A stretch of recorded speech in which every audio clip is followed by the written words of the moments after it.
আমাদের গত 30/4/2024 একটা আমাদের আগরতলা জেল পিএসে একটা কেস হয়েছিল, যার মধ্যে 6জন বাংলাদেশি ন্যাশনাল এবং একজন ইন্ডিয়ান টাউট অ্যারেস্ট হয়েছিল।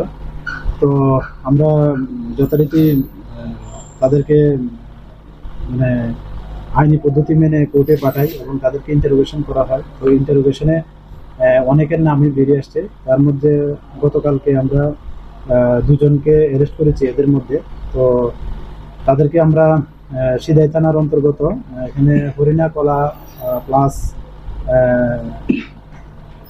একটা জায়গা আছে, ওইটার পাশেই ডিউপির পাশেই তাদের বাড়ি, বর্ডার ফেন্সিং এর পাশেই। তো আমরা সিদাই পিএস এর সহযোগিতা নিয়ে দুজনকে অ্যারেস্ট করেছি। এদের একজনের নাম হলো গৌতম সরকার, একজন হলো বাপন ভৌমিক। তারা ওই মানব পাচারের সঙ্গে যুক্ত আছে এবং আরও তারা এমন অনেক মানে ব্লেম ছিল তাদের মিস্টে, তারা আরও অনেক আগে থেকে এটার সঙ্গে জড়িত। যাই হোক, আমরা আজকে তাদেরকে মহামান্য আদালতে পুলিশ রিমান্ডে পাঠাবো এবং এখনও তাদেরকে দফায় দফায় ইন্টারোগেশন চলছে। তো নিশ্চয়ই তাদের কাছ থেকে আরও অনেক কিছু বেরিয়ে আসবে, যেটা আমাদের তদন্তের সাথে খুব সহায়ক হবে। কয়দিনের পুলিশ রিমান্ড চাওয়া হবে? আমরা 2 দিনের পুলিশ রিমান্ড চাই।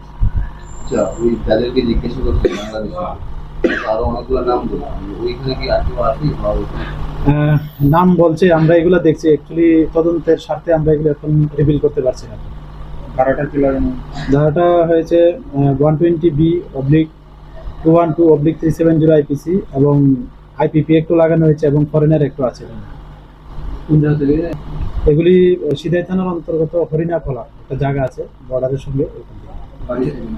সে কি আর কোনো সে কোথায় বেসিক্যালি কোথায় পাচার করছে? সে মানে এখন পর্যন্ত যা জানা গেছে, সে শুধু ওই মানে বর্ডার ক্রসিং এর সহায়তা করতো, এতটুকু পর্যন্ত আর কি। বাকি আমরা আরো মানে ইন্টারোগেশন আরো আসবে, আশা করছি। ইন্টারোগেশন চলছে। আমাদের গত